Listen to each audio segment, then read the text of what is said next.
Apocalipse, versículo por versículo, capítulo 5, versículo 6, diz: E olhei, e eis que estava no meio do trono e dos 4 animais viventes, e entre os anciãos, um cordeiro, como havendo sido morto, e tinha 7 pontas e 7 olhos, que são os 7 Espíritos de Deus enviados a toda a terra. Bom, o termo cordeiro deriva do grego arnion. O símbolo cordeiro aparece diversas vezes no Apocalipse, invocando a morte de Jesus Cristo na cruz. O cordeiro assentado no trono recebe adoração como Deus. Então, como nós temos visto aqui em todo o Apocalipse, uma ênfase bíblica sempre retratando a divindade de Jesus Cristo, ele como Deus eterno também.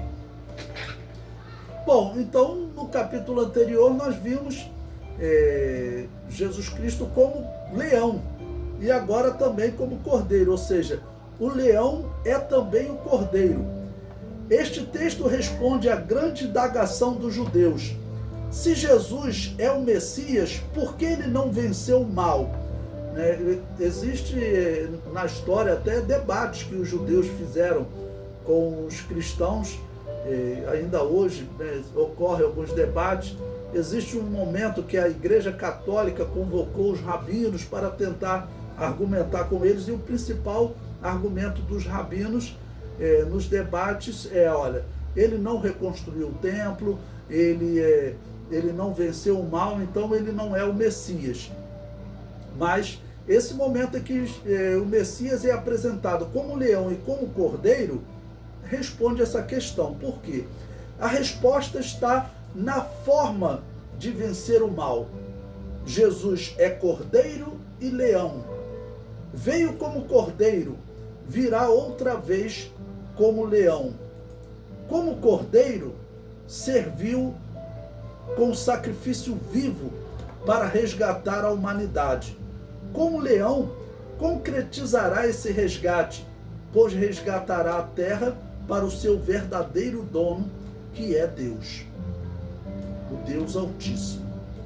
Então é interessante o Apocalipse mostrar ele como leão e como cordeiro, porque como cordeiro ele morreu para salvar a humanidade, e como leão ele fala: olha, eu tenho direito de abrir o livro, desatar os seus 7 selos e tomar posse da terra, entregar a terra ao verdadeiro dono, o Deus Altíssimo. Bom, esse cordeiro foi dito que ele tem 7 pontas. Pontas ou chifres simbolizam poder.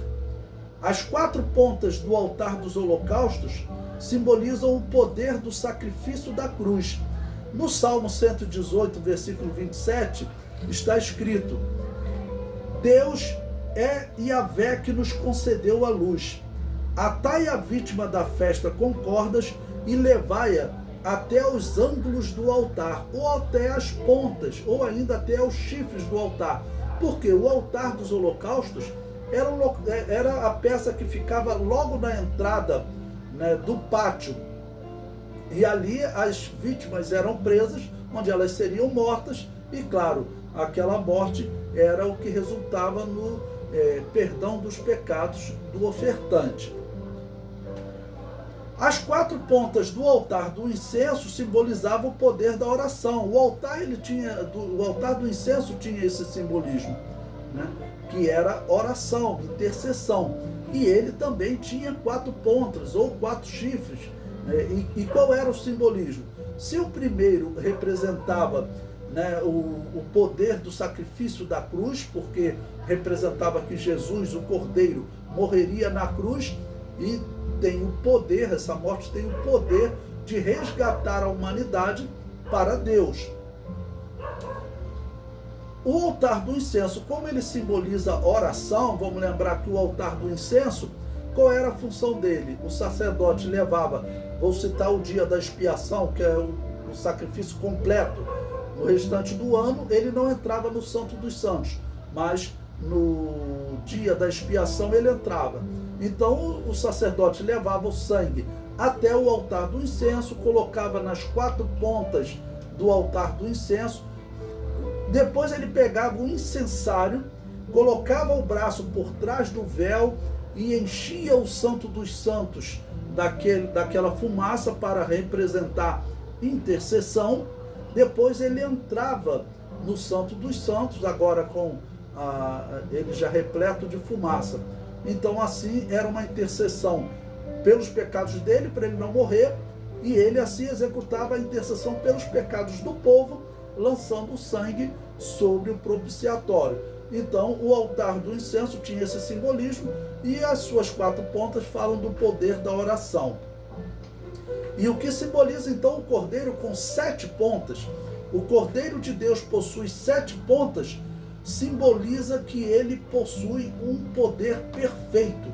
Ele possui todo o poder, porque essa é a simbologia do número 7. Fala de plenitude, de perfeição.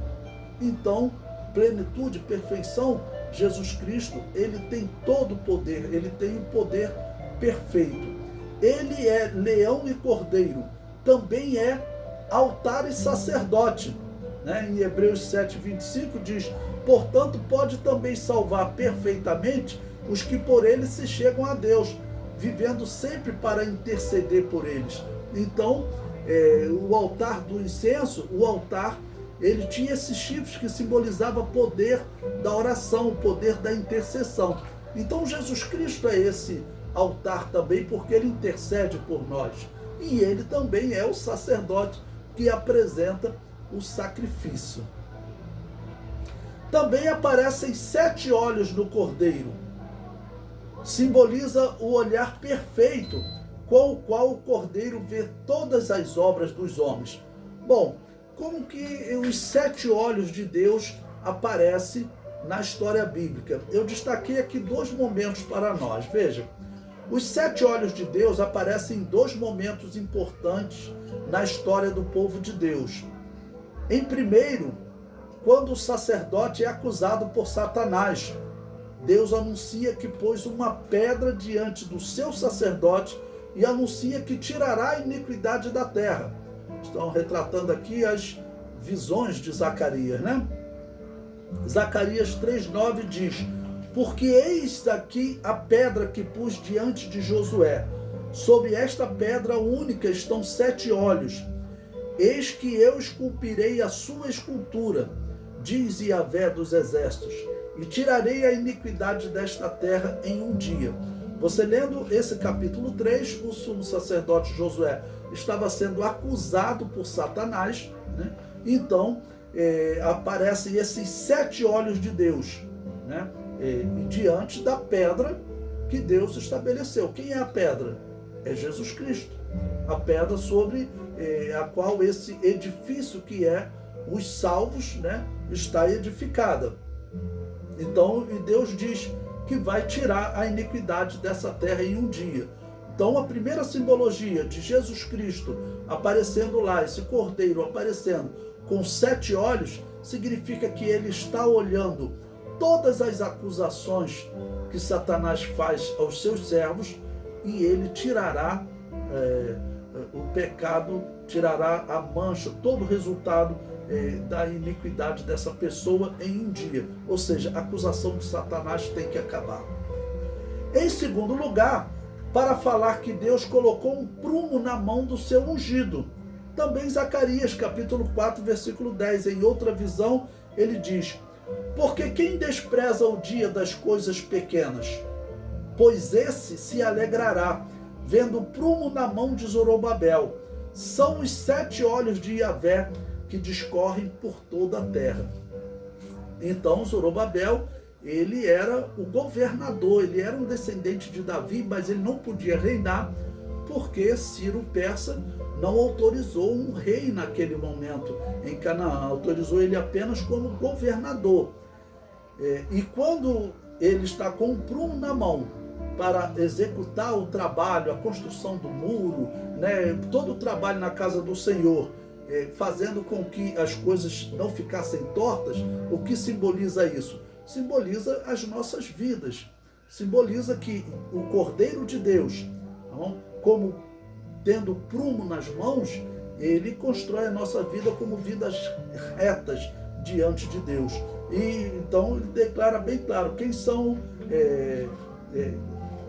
o que representa esse prumo. São os 7 olhos de Yahvé que discorrem por toda a terra. Então o Cordeiro de Deus no Apocalipse, tendo esses 7 olhos, também está dizendo, olha, ele tem o prumo nas mãos, ele vai corrigir a nossa vida. O que tem de torto na parede, ele vai consertar. O que tem de torto no muro, ele vai consertar.